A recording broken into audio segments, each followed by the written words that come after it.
Hello and welcome back. We are moving into a very transformative phase of our journey. This is episode 4, and our theme for this week is recovering a sense of power. Up until now, we have focused on safety and identity, but today we pivot toward the energy required to actually move your dreams forward. This week is about learning that you are not a victim of your circumstances, but a co-creator with the universe. We are going to explore how we reclaim our power from the shadows of shame and use the heat of our anger to fuel our growth. The core lesson, anger as a map. In this chapter, Julia Cameron discusses a tool that many of us try to hide, anger. We've been taught that anger is bad or unproductive, but in creative recovery, anger is a vital map. Anger tells us exactly where our boundaries are and what we truly want. It shows us where we are jealous, and Julia reminds us that jealousy is just a hidden wish. If you feel a surge of anger when you see someone else finishing a project or getting a promotion, don't suppress it. That anger is telling you that you are ready to do that work, too. This week, we stop apologizing for our anger and start using its heat as fuel to take action. The magic of synchronicity. As we step into our power, we encounter synchronicity. Have you ever noticed that once you finally commit to a project, lucky things start to happen? Maybe the exact book you needed falls off a shelf, or you run into a person who has the skill you've been looking for. Julia calls this answered prayers. She argues that the universe is eager to support our creative ventures. When we stop being victims and start taking power over our creative lives, the universe meets us halfway. When you take a step, the universe takes two. The blocks, shame and destructive criticism.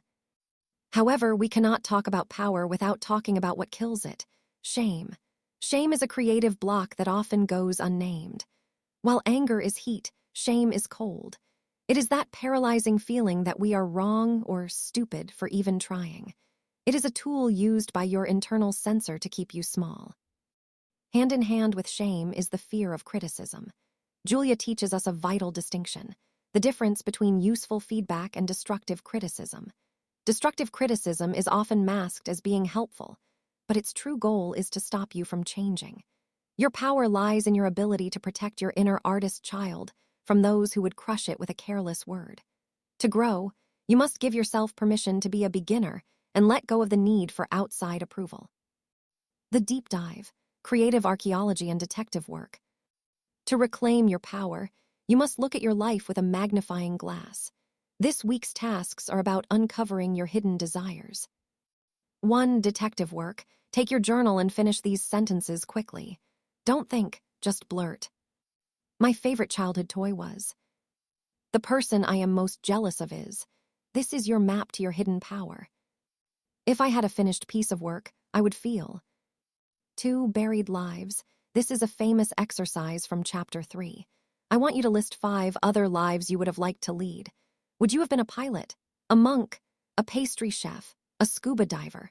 The point isn't to change careers tomorrow, but to find a way to bring a tiny piece of those lives into your current week. If you wanted to be a pastry chef, go buy a really high-quality pastry this afternoon. 3. The shame list. Write down one memory of a time you felt shamed for your creativity.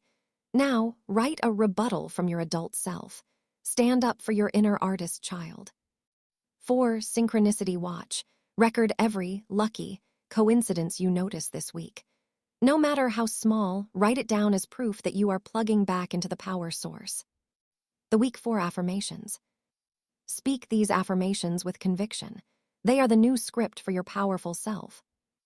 I am willing to let my creativity flow through me. I release my shame and step into my power. My anger is a map to my true desires. The universe meets my commitment with abundance. The weekly check-in. Before we wrap up, we must perform our weekly check-in.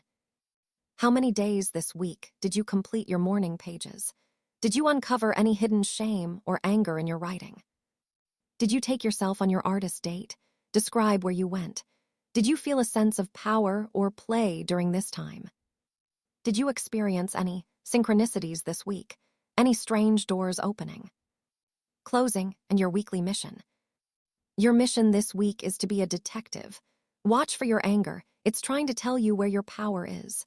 Watch for synchronicity. It's the universe telling you you're on the right track. And above all, keep those morning pages going. They are the daily grounding rod for your power. You are no longer waiting for permission. You are taking your power back. Next week, we move into integrity. Until then, trust the flow.